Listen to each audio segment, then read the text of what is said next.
to 4. Welcome to the Doug Bailey Radio Show. Here's Doug Bailey. In studio right now is R Hildebrand, drives number 21 Chevy car for Ed Carpenter Racing. JR, welcome to Des Moines. Thanks, man. Yeah, great to be here. Currently sitting 16th in the championship points. How did you get started in Indy racing?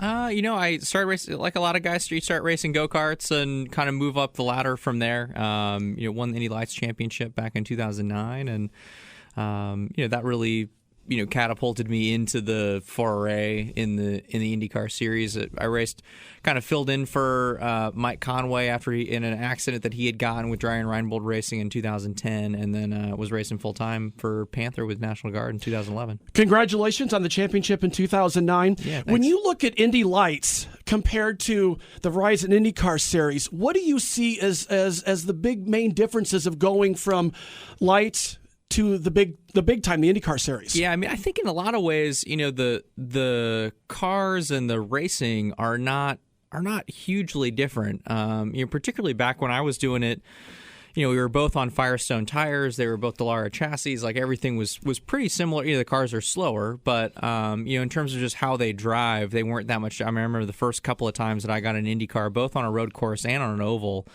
just adjusting to driving the car was not a huge, a huge difference. The differences really just come both when you are at places like Indianapolis and you're qualifying and you're trimming the things way out in the IndyCar series, like running an IndyCar on the ragged edge. You get so much closer to that ragged edge than you do when you're racing in the Indy Lights series, and then the speed suddenly does become a big deal.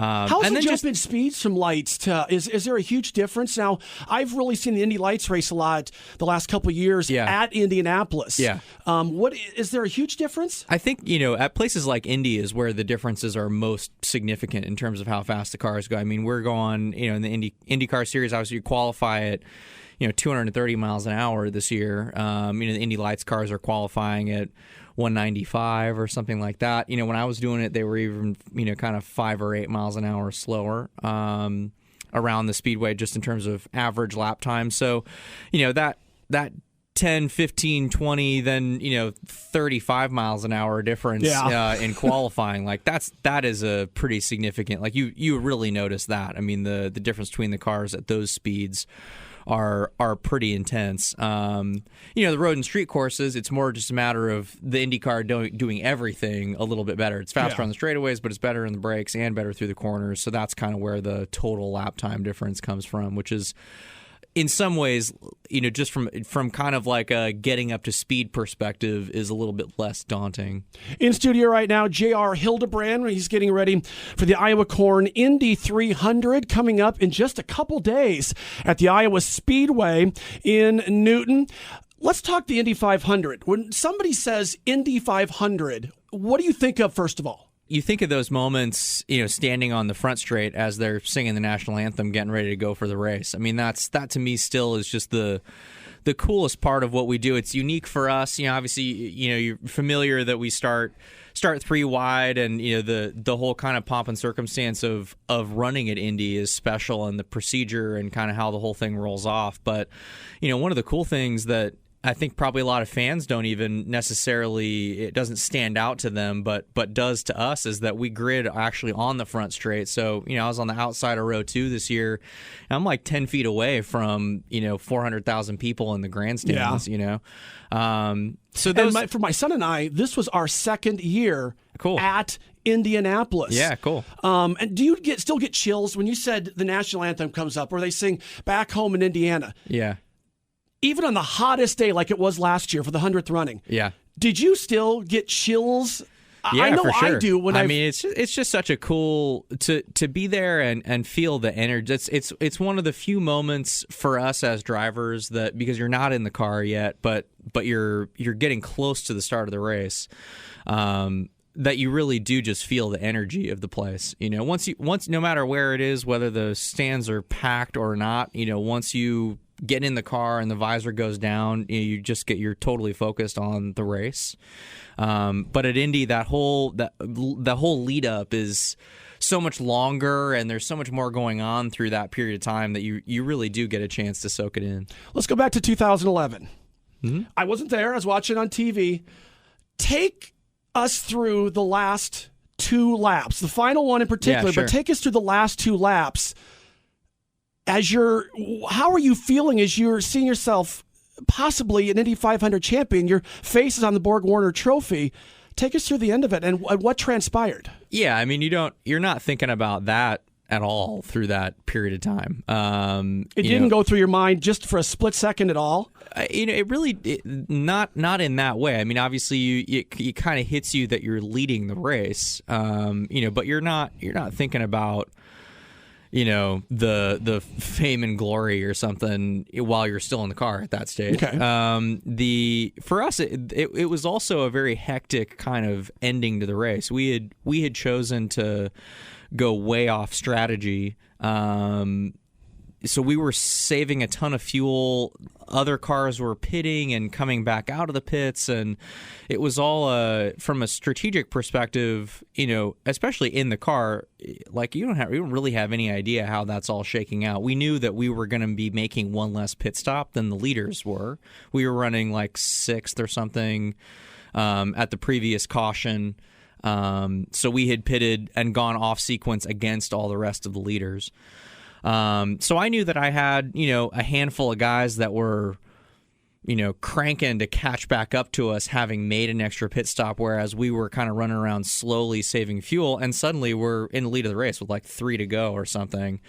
Just as the pit sequencing was all shaking out, we had ended up in front. And, at that point, like, I'm still just trying to hit my fuel number, basically. Like, if we don't make it to the end of the race, then it's all for naught, basically. Yeah. And so those by 2 to go, we were in the lead and kind of knew at a bare minimum that certainly there wasn't anybody that we were chasing to get into that position.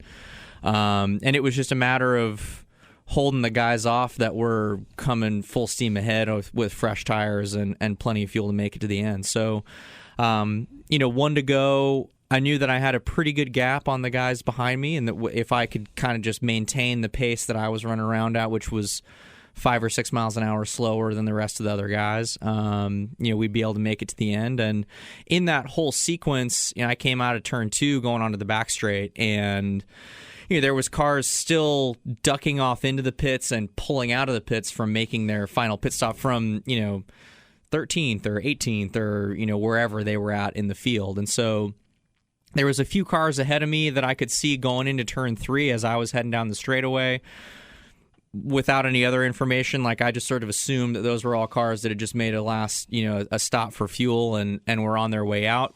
Turned out that like 2 out of those 3 cars had just made a stop for fuel and they were cranking along, and that one of the cars, I think the 83, was actually, as it turned out later, trying to go a lap down because they were going to run out. And so I caught that car going, 30 or 40 miles an hour faster than it was right in the middle of turn 4. And, at that moment, you don't really have that much time to think about it, but, you kind of have you have one of 2 responses at that point. One is jam on the brakes. Yeah. And the other is try to go around. And so, I went for what I knew was kind of a low odds pass at that point and the outside of turn 4. Obviously got up into the gray and hit the wall, and then at that point, like, I knew it was the last lap, and I knew that I still had, I knew that the field was really spread out behind me still. So my focus immediately, there was a moment of like, kind of holy, what. But then honestly, like, coming out of turn 4, like, my focus immediately just became like, I got to get to the finish line, and I've still got a chance to win. And if I'm not going to win, like, I can still stick this thing in the top 3 or 4 or something. So, that was kind of how it all transpired, obviously. So I was full throttle with 3 wheels on the thing, driving it across. I ended up hitting the turn 1 wall also after hitting the turn 4 wall, just from carrying it across the finish line. And, I mean, it's one of those things like I look back at it now and yeah, if you put me in the exact same situation again, I'd try something different. But in that moment, like, you did what you thought. Yeah. I mean, was what you could do in that moment. The alternative of slowing down, it's hard to know, but I would have had a tough time out drag racing the guys that were coming full blast from having to park it as much as I would have had to. With the car, catching that car going as slow as it was. So, it's just kind of a part of how it shakes out. In studio, JR Hildebrand, number 21 Chevy car for Ed Carpenter Racing, getting ready for this weekend's Iowa Corn Indy 300. Let's take a look at the Iowa Corn Indy 300. You've had 2 starts there, correct? And you've had your best start and finish back in 2011, which was number 4. Yep. Are you guys still in practice, or is everything? I guess I didn't look this morning. Has everything been set for the field for this Sunday? Not yet. So we'll practice and qualify tomorrow on Saturday. So we have a practice session. We have one practice, then we qualify, then we have another practice session after qualifying, which would be more focused on the race. So we're coming into the weekend fresh, but the Ed Carpenter Racing cars have been really good these last couple of years at Iowa. Joseph Newgarden obviously got the win last year, ran really well the year before that. I had tested for Joseph prior to last year's race, so I definitely had a feel for how good that car was going into the 2016 event, and we're looking for a strong finish here this weekend for sure. What does the number 21 car have to do to get into the Casey's General Store victory circle in this year's race? I think I think it just comes down to executing over the duration of a stint in the race. It's you get into traffic really quickly at Iowa.